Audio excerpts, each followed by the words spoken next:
My dream is that the Evanston Community Foundation partners with our entire community to build an Evanston that supports and nurtures every single person who lives here. Every child born at Evanston Hospital, every child that goes into our school systems has an opportunity to be all that they want to be, and that we are part of building that community together. Racial equity is really an opportunity for all people of color to have the advantages and the opportunities and resources of equality in every single area. That would include education, healthcare, and most importantly, it would include the opportunity for us to pass wealth down from generation to generation. Racial equity brings people together at the table from different walks of life to have a say in the betterment of a community and the growth of the community.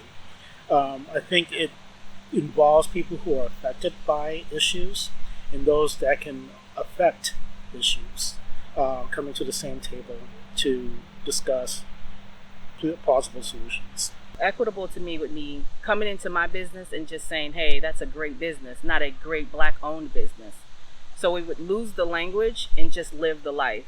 And we would teach our kids, hey, this is how we treat one another, so we don't have to use the words or it's just ingrained in us. We bring literally everyone to the table when we start thinking about the type of work that needs to happen in the community. We work with community members, we work with nonprofit organizations, we work with small and large businesses, we work with the city government, we work with the school systems. And so when we bring people together, we're really good at making sure that no one voice gets more power than another one. And that's, what equity is all about, is making sure everyone can come to the table as equals and have the same opportunities to express themselves and to have their input into what their community should be. We pride ourselves in saying that we're the most diverse community in the North Shore and maybe in Metro Chicago. Well, that's true. But at the same time, we want it to be more than just drive-by diversity. We want it to be a diversity that is so inclusive that people will come here and say, this is truly a glimpse of what beloved community is all about. And beloved community is a community that has full access of equity for every single person.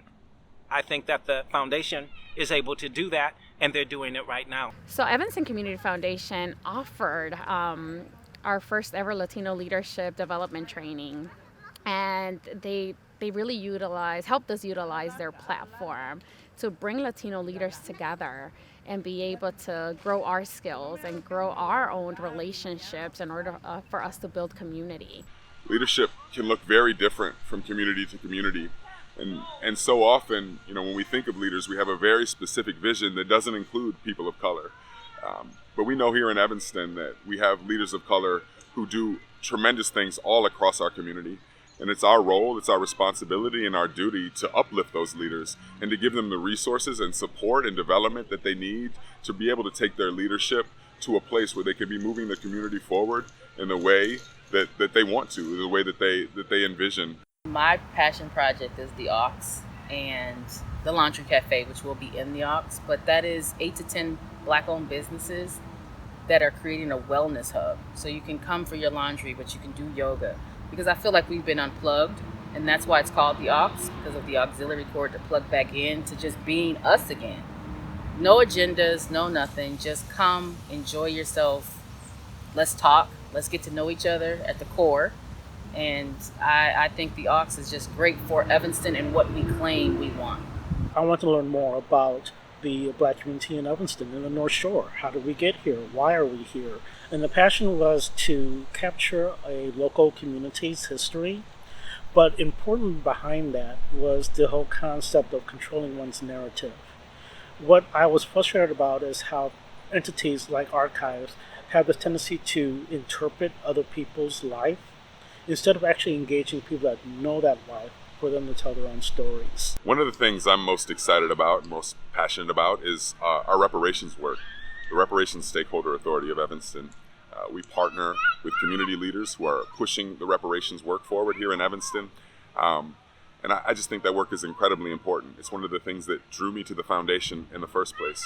When we think about racial equity, we have to not only think about how we support people moving forward, but we also have to think about how we repair the harm of the past. It's a tremendous opportunity for us to be real leaders in terms of repairing harm that was done to people of color and specifically to Black Americans here in Evanston. So I was a part of Leadership Evanston class of 29. It happened during COVID, so it was a special experience to do it via Zoom. But we were able to hear about Evanston's history and able to hear about very tough conversations. We built relationships within the Zoom meetings and were able to just learn a little bit more of what Evanston has to offer and how do we then push for more equity, push for more transparency, and be able to help out as much as we can and become better leaders in our community. As we go into the next year, we know that the challenges that we faced during the pandemic are not over. We know that ECF still needs to be able to be there to respond to the needs of our community, and that's why we're asking you to consider a gift to the Now Fund, to support ECF in our efforts to support our neighbors, the most vulnerable of those in our community, and to be there for our neighbors the way that we always have.